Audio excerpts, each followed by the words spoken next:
皆さんこんにちは、さくらです。実はこれもうテイク10回目ぐらいの撮影で、なかなか息子が寝なくて、もう諦めて放牧しました。途中で泣くと思うので、泣いたら抱っこしようと思います。どうぞ遊んでください。よし。今回は出産育児の中で私たち夫婦、家族がなるべくお金をかけずに節約を頑張ってきたことと、逆に出費をいとわずお金をかけてきたことのテーマでお話ししていこうと思います。子育てっていろんな場面でたくさんお金がかかってくると思うんですが、我が家ではなるべく傾聴をつけてお金を抑えられるところは抑えて、逆にお金をかけるべきところはかけてっていうようにメリハリをつけてお金を使うようにしています。いろんな価値観があると思うので一概に参考になるとは思わないんですが、こんな考えもあるよということでお話ししていこうと思います。ちなみに息子は今生後10ヶ月でまだ0歳の育児しかしてきていないので、今後かけるべきことが変わっていくとは思うんですが、現段階での考えをお話ししていこうと思います。今クレーン車で遊んでます。先に結論からお話しします。我が家がなるべくお金をかけずに節約してきたことは、一つ目がベビーカー、二つ目がベビー服、三つ目がベビーフードです。逆にお金をかけたことは、一つ目産院、二つ目がニューボーンフォトを含む思い出関係、三つ目が内祝い、四つ目が離乳食です。詳しくお話ししていきます。抱っこする？前回の動画と同じ感じ。よいしょ。じゃあ飽きるまでここにいてください。まず節約してきたことからお話ししますね。一つ目がベビーカーです。ベビーカーはね、もう出産する前、妊娠中からたくさんリサーチをして何が我が家にぴったりなのかを考えて決めました。我が家が使っているベビーカーはピジョンのビングルという B 型ベビーカー。よくセカンドベビーカーって言われるんですが、そのセカンドベビーカーを我が家のファーストベビーカーにしてお迎えしました。息子が1月1日の元旦生まれで真冬生まれだったんですね。生後半年までは抱っこ紐で移動ができるんじゃないかと考えて、生後半年を迎えるまではベビーカーなしで過ごしてきました。抱っこする？っていうのも車があるので、大きな食材の買い出しだったり検診では車を使うことが多かったので、ベビーカーがなくてもそんなに困る機会はありませんでした。遊びに行く？あっちなんか遊びそうだな。眠くないの？よいしょ。はい、いってらっしゃい。ベビーカーを買うときに譲れない条件っていうのが、まず一つ目が軽量であることでした。我が家は戸建てで道路から玄関に入るまでに少し段差があるんですね。なので毎回使うたんびにベビーカーを持ち上げて段差を降りて広げるっていうアクションが必要になるので、使いやすい軽いものっていうのが第一条件でした。で、買う時の条件の2つ目が折りたたみができてコンパクトにしまえるもの。あまり広い玄関ではないので、いつも畳んで収納することを考えると、収納しやすい、畳みやすいものがいいなと思って探していました。生後すぐに使えるものを AB 型って言うんですけど、生後すぐのふわふわの赤ちゃんが使うものなので、よりクッションがたくさんあったり、振動が抑えられるものが多いみたいで、その分大きいし、ごついし、重たいものが多いんですね。なので、AB 型を買うと、その軽量だったり畳みやすいっていうのがなかなかクリアできないなぁと思ったので、半年経った頃に B 型の軽量のものを購入しました。で、ビングルのベビーカーの値段が税込みで36,080円なんですね。で、これに純正のサンシェードをつけてるので、だいたい4万円ぐらいのベビーカーを使っています。で、AB 型のベビーカーは私の感覚だとだいたい7、8万ぐらいするベビーカーが多い印象なんですね。なので約3万円ぐらいお得にベビーカーを購入することができました。で、よく聞く話だと AB 型のベビーカーを買って使っていても、赤ちゃんが3歳ぐらいになってよく歩くようになったりすると、ずっとベビーカーに乗せるわけではなくなってくるので、 B 型のベビーカーを買い直したりする方がいるそうなんです。ってなるとベビーカー代だけで約10万円以上かかる計算になるんですね。っていうのを知って、ベビーカーに10万円かけるんだったら、違うとこに使いたいよねっていうことで、我が家は半年はこの抱っこ紐だけで過ごしていました。これが春夏生まれで生後すぐに抱っこ紐は暑くて使えないよっていう場合もあると思うので、一概におすすめすることはできないんですが、あまりお金をかけずにいきなりセカンドベビーカー B 型のベビーカーを購入しました。長く使えるベビーカーが欲しいって思う方がいたら、いきなりセカンドベビーカーを購入するっていうのも一つの手だと思います。ちなみにこのビングルは腰が座った生後7ヶ月から48ヶ月まで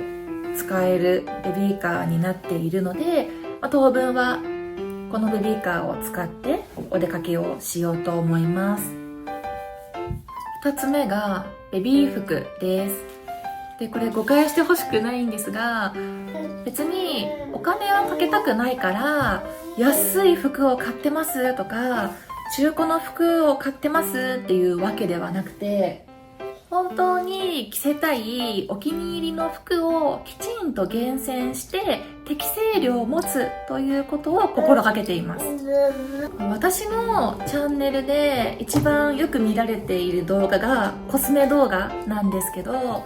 コスメ動画に通ずるものがあって、例えばコスメって気がついたらあっという間に量が増えてしまいがちじゃないですか。限定色が出てるとか、新しい新色が出てるとかってどんどん手に取って購入してしまうと、あっという間に自分が使い切れない量の大量のコスメが手元にあるってきっとあるあるだと思うんですね。でもそういうコスメってじゃあ全部均等に使えてるかっていうと割とそうではなくて、これ買って1年経つけど数回しか使ってないなみたいなコスメも結構出てしまいがちだと思うんです。で、子供服も同じことが言えて、すっごく可愛くて魅力的な服がいっぱいあるので、これも欲しい、あれも欲しい、これも買っとこう、これも買っとこうってすると溢れやすいなぁと思っていて、でもベビー服って多分コスメより使用期限が短いワンシーズンしか着られないものが多いと思うので、適正量を超えてたくさん持ってしまうと、これ数回しか着られなかったなっていうものがたくさん出てしまうと思うんですね。なので私は買う時にもう衝動買いをしない、もうこれに尽きると思っています。息子の秋服を買うときに自宅保育中で暇だからできたんですけど、バースデーと西松屋と赤ちゃん本舗をそれぞれ2回ずつぐらい実際に行っていろんな服を見て、その中で一番気に入ったものでかつ着回しができて息子に似合う服を選んで購入しました。ちなみに今着ている服もこの秋に買った新しいお洋服です。これもすごいこだわって選んで、見た目が私好み可愛いなと思って買ったのもそうなんですけど、この服だったら中に半袖の肌着を着せたら20度前半ぐらいの時期にも着せることができるし、眠くなってきた。少し寒くなってきたら、今日とかも今気温が21度22度かなだったんですけど、午前中はこういうレッグウォーマーを合わせて、くまちゃんくまちゃんで可愛い。冬はこの下にタイツとかレギンスを履かせて着せようと思ってこの服を購入しました。ベビー服ってその当時の思い出をギュッと掴んでくれるものだと思っていて、多分今の服も将来写真をね見返したら0歳の時の秋冬の記憶が蘇ると思っているんですね。ベビー服ってそういう思い出をたくさん詰められるものだと思っているので、何十着もたくさん服があると一着一着の思い出が薄まっちゃう気がして、洗濯する回数と噛み合わせて考えてはいるんですけど、その適正量だけで過ごせるように心がけています。これ共感してくれる方いるかな。でも保育園とかに行かれてる方だったら多分もう質より量がたくさん必要だと思うので、そんなこと言ってられないってなるとは思うんですが、今はね自宅保育中なのでいっぱいこの服に思い出を詰めて、将来ねこの服を見たら懐かしいって思えるほどいっぱい着てもらいたいなと思っています。ちなみに秋服で購入したのこれもお気に入り、かわいいこれもさっき言ったみたいにレッグウォーマーとかタイツとかと合わせて長く着られるので、たくさんこれに思い出を詰めていこうと思っています。3つ目がベビーフードです。これは単純な話で、ベビーフードはなるべく買わずに手作りで息子にあげています。たまたま私が結構離乳食作りが好きっていうこともあって、苦じゃなく楽しく続けられているので、お金をなるべくかけないっていうところでベビーフードは買わずに作ってご飯をあげています。ベビーフードだと1食200円前後するのかな。でも手作りすればお肉と野菜とって1000円ぐらいで何食分だろう、相当量のご飯が作ることができるので、私は楽しく冷凍ストックをして離乳食を作っています。息子のお昼寝中に息子のお気に入りのレシピで離乳食を作ってみます。お米1対お水が4の割合でおかゆを作っています。この間特売で購入した4本200円の人参と、あと大袋入りだった玉ねぎ1個なのでだいたい50円と、これも50円ぐらいかな、野菜を入れていきます。離乳食の野菜は潰した方がいいっていうのを以前インスタで見たので、みじん切りにするのではなく、あえてこの大きいまま一緒にお米と炊いて潰すっていう方法で作っています。人参丸々1本と玉ねぎも丸々1個使います。玉ねぎの芯だけ取ったものを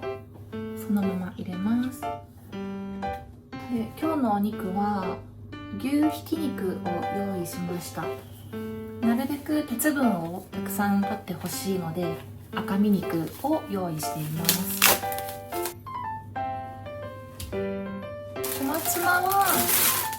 半分に切って葉の方だけを使いたいと思います。小松菜は138円。こっちはね、大人用の料理に使いたいと思います。葉物野菜だけは潰しても繊維が残ってしまうので、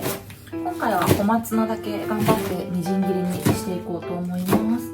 小松菜もしっかり火を通すので、喉に引っかかる大きさじゃなくなればいいので、大体のみじん切り、粗みじん切りかな、これは。じゃあこんなもんでいいかな。う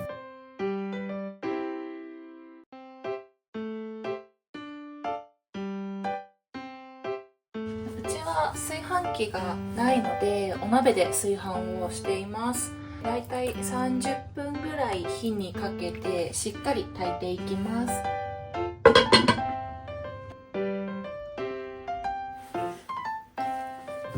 30分ぐつぐつ加熱しました。少し味を整えたいと思います。小さじ1のきび砂糖と小さじ1の薄口醤油、風味付けに小さじ1の赤味噌も加えます。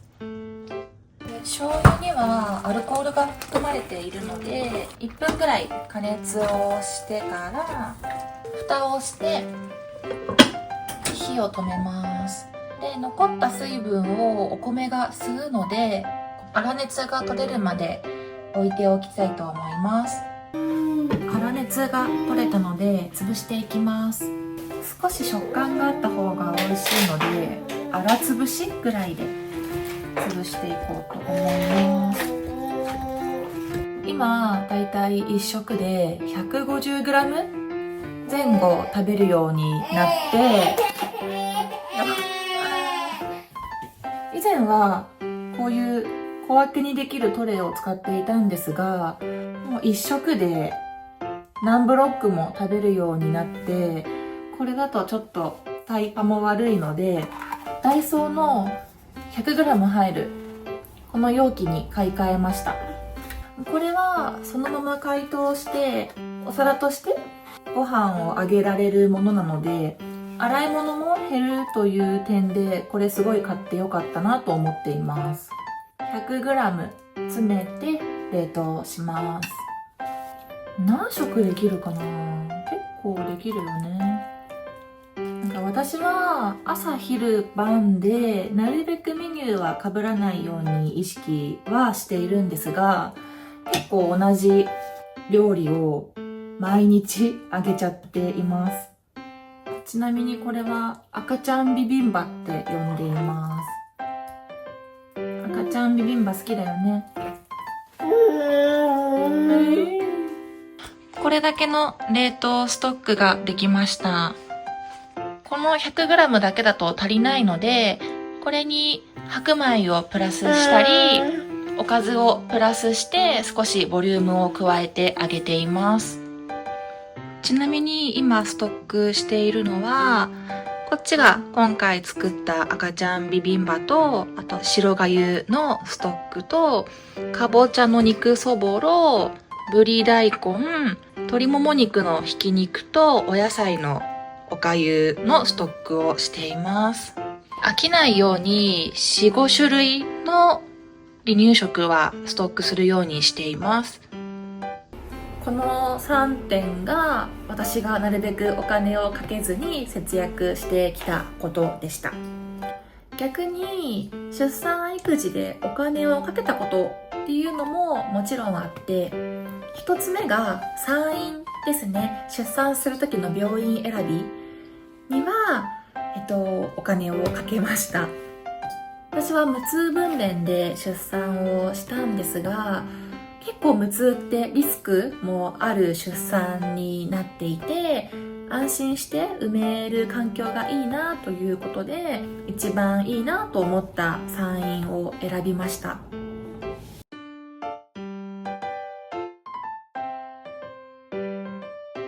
出産費用がだいたい80万ちょっとかな。でも80万丸々全部手出しだったわけではなくて、国からの補助も50万ぐらい出るので、手出しはだいたい30万ちょっとで出産をしました。最初は贅沢かなとか思うことはあったんですが、でも結果すごく満足していて、病院がすごく思い出深い場所になったんですね。この表現が正しいかちょっと分かんないんですけど、例えば検診で行く時も比較的健康な妊婦だったっていうのもあるんですが、結婚式の打ち合わせに行くようなワクワク感が毎回あったんですね。気分がウキッとするような場所で検診出産ができたので、いい思い出になっています。今でもすごい覚えているのが、出産した直後割とメンタルが不安定になりやすいってよく聞くんですけど、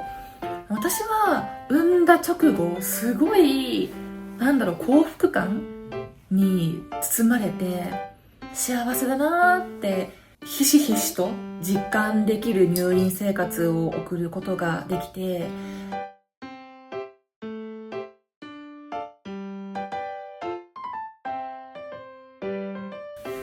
なので一生のうちに何度もあるようなものではないので、そこは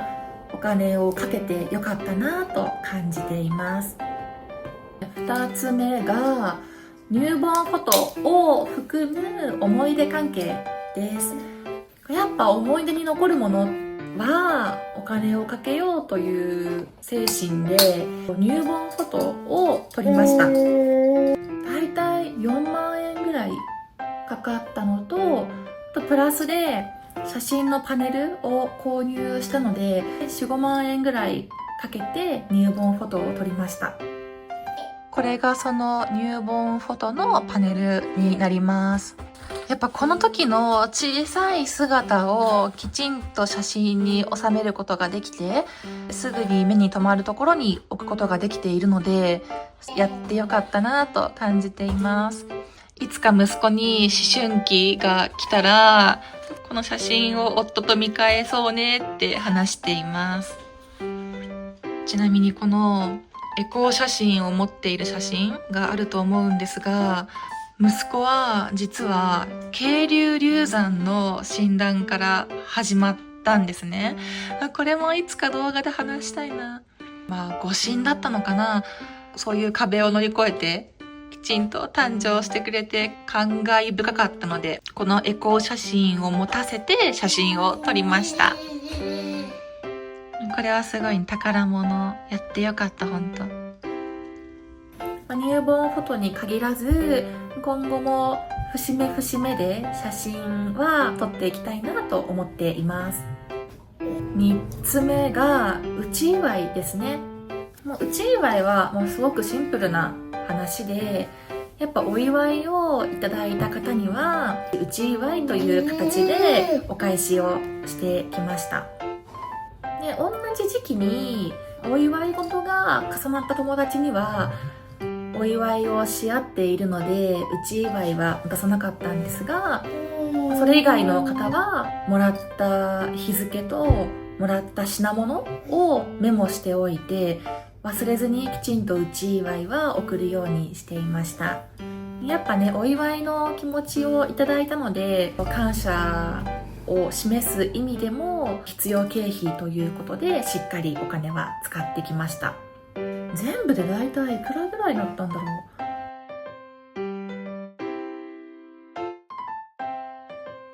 最後4つ目ですね。4つ目は離乳食です。